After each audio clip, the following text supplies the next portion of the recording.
दिशा आणि दीपक ट्रेनमध्ये चढत होते. स्टेशनवर नेहमीप्रमाणे गोंधळ सुरू होता. प्रत्येकजण आधी चढण्याच्या घाईत होता.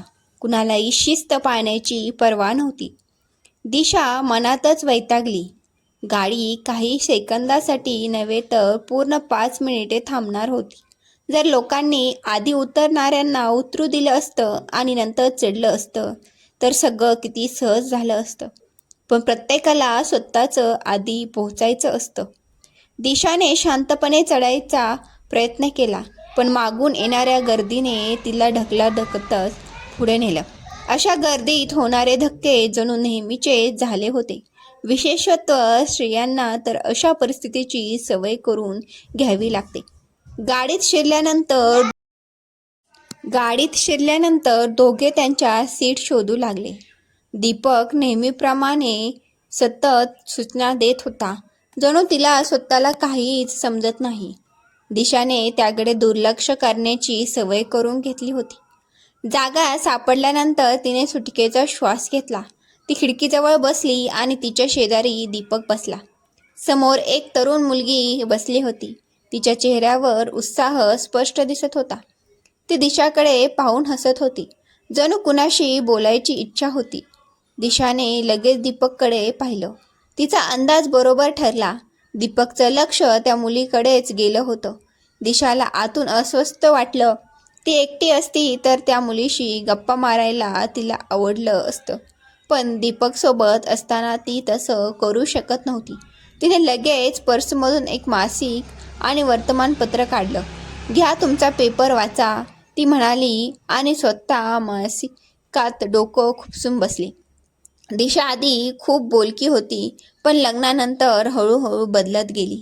कारण दीपकची सवय तिला त्रास देणारी होती. तो इतर स्त्रियांकडे सतत बघत बसायचा, उगाच बोलायचा प्रयत्न करायचा. सुरुवातीला दिशाने त्याला समजवण्याचा प्रयत्न केला, पण प्रत्येक वेळी त्यातून वादच व्हायचे. तिचं मासिक उघडं होतं, पण तिचं लक्ष त्यात नव्हतं.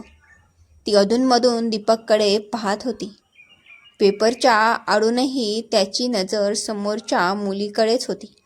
तेवढ्यात पुढचं स्टेशन आलं. बाहेर चहावाले, समोसेवाले आणि इतर विक्रेत्याचे आवाज ऐकू येऊ लागले. "शेंगावाले," समोरच्या मुलीने आवाज दिला, पण तोपर्यंत विक्रेता पुढे निघून गेला होता. गाडी पुन्हा सुटली. मुलींच्या चेहऱ्यावर थोडी नाराजी दिसली. तेवढ्यात दीपक म्हणाला, "तुझा आवाज त्यांच्यापर्यंत पोचलाच नाही बहुतेक." दिशाने वर पाहिलं. मुलीच्या चेहऱ्यावर आत्ता नाराजीची एक वेगळीच रेषा दिसत होती. ती शेंगा न मिळाल्यामुळे नव्हती. कदाचित तिला काहीतरी वेगळंच जाणवलं होतं. दीपकने त्या मुलीला एकेरी संबोधलं. ते तिला नक्कीच आवडलं नव्हतं. आधीच त्याच्या सततच्या नजरेमुळे ती अस्वस्थ झाली होती. दिशा हे सगळं ओळखत होती, पण दीपकला काही बोलण्यात अर्थ नव्हता. कारण त्याने त्यातून पुन्हा बोलायला एखादा विषयच काढला असता. म्हणून दिशा शांत राहिली. पण दीपक मात्र थांबणाऱ्यातला नव्हता. स्टेशनवर काही घ्यायचं असेल तर पैसे आधीच हातात घेऊन दाखवायचे. आवाजापेक्षा पैसे लगेच दिसतात, तो म्हणाला. त्याचा उद्देश मदत करण्यापेक्षा संभाषण सुरू करण्याचा जास्त वाटत होता. कदाचित समोरची मुलगी काही बोलेल, नाहीतर निदान दिशा तरी बोलेल, अशी त्याची अपेक्षा असावी. दिशाच्या मनात पुन्हा तोच राग आणि असह्यता उफाळून आली. किती वेळा तिने हे सहन केलं होतं. सुरुवातीला आई जवळ बोलली होती, पण तिथूनही तिला फक्त "सगळं हळूहळू ठीक होईल" एवढंच उत्तर मिळालं होतं. मग तिने परिस्थिती स्वीकारण्याचा प्रयत्न केला. दुसरा मार्ग तरी तिच्यासमोर होता कुठे? थोड्या वेळाने पुढचं मोठं स्टेशन आलं. गाडी थांबणार असल्यामुळे दीपक उठून बाहेर गेला. "मी आलोच," असं म्हणत तो निघून गेला. त्याच्या जाण्याबरोबर दिशाला थोडं मोकळं वाटलं. ती जागेवरच उभी राहून अंग मोकळं करू लागली. समोरची मुलगी मात्र खिडकीतून उत्सुकतेने बाहेर बघत होती. तिची नजर कुणाला तरी शोधत होती. अचानक ती आनंदाने ओरडली, आकाश. तिने हात हलवला आणि बाहेरून ही कोणीतरी प्रतिसाद दिला. काही क्षणात एक तरुण मुलगा गाडीत आला आणि तिच्या शेजारी बसला. ते पाहून दिशाला समजलं, म्हणूनच ती जागा रिकामी होती. त्या दोघांच्या चेहऱ्यावरचा आनंद स्पष्ट दिसत होता.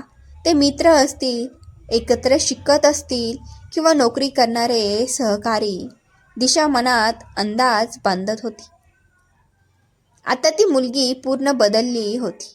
काही वेळापूर्वी शेंगासाठी हाक मारणारी ती आता ते सगळं विसरून गेली होती.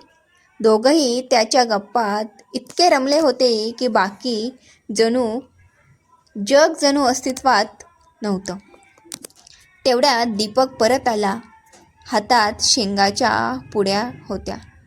हे घे, तो दिशाला म्हणाला आणि मग एक पुडी समोरच्या मुलीकडे केली. नको, ती थोड्या कठोर आवाजात म्हणाली. तिच्या चेहऱ्यावरचं हसू पुन्हा कमी झालं होतं. दीपक पुन्हा शांत बसला, पण त्याची नजर मात्र समोरच होती. जणू पुढे काय बोलता येईल याचा विचार करत होता. मुलीने लगेच आकाशच्या हातातला पेपर उचलला. दोघांनी तो समोर धरला आणि त्यामागे लपल्यासारखे हळू आवाजात बोलायला सुरुवात केली. दिशाने ते पाहिलं. क्षणभर तिची नजर आकाशकडे गेली आणि मग स्वतःकडेच परत आली. तिला अचानक स्वतःचं आयुष्य खूप जड वाटायला लागलं. जणू कुठेतरी आतून हरवल्यासारखं.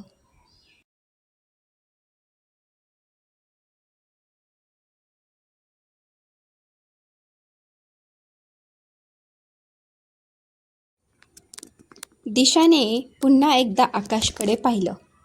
तो त्या मुलीचं बोलणं लक्ष देऊन ऐकत होता. मध्येच तिच्या हसण्यावर तोही मनापासून हसत होता. त्याच्या नजरेत कुठेही संशय नव्हता, कुठेही विचित्रपणा नव्हता. फक्त सोबत होती, आदर होता. दिशाने नकळत दीपककडे पाहिलं. तो अजूनही पेपर उघडून बसला होता, पण त्याची नजर शब्दावर नव्हती.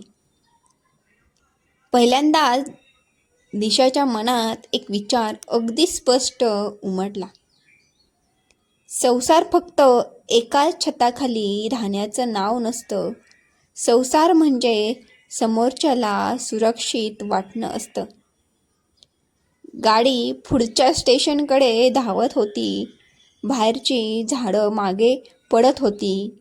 पण दिशाच्या मनात वर्षानुवर्ष साचलेले काही प्रश्न मात्र आज समोर येऊन उभे राहिले होते. तिने खिडकी बाहेर पाहिलं. संध्याकाळचा सूर्य हळूहळू मावळत होता. काही मावळती या शेवट नसतात, त्या नव्या सकाळची सुरुवात असतात. दिशाने त्या दिवशी काहीच बोललं नाही, पण तिच्या शांततेने पहिल्यांदाच निर्णय घेतला होता. पुढे काय झालं असेल हा भाग बघण्यासाठी आत्ताच चॅनेलला सबस्क्राईब करा, कारण प्रत्येक शांत स्त्रीच्या मनात एक न बोललेली गोष्ट असते. कथा आवडली असल्यास लाईक करा, सबस्क्राईब करा, शेअर करा. कथा वाचल्याबद्दल, ऐकल्याबद्दल मनापासून धन्यवाद.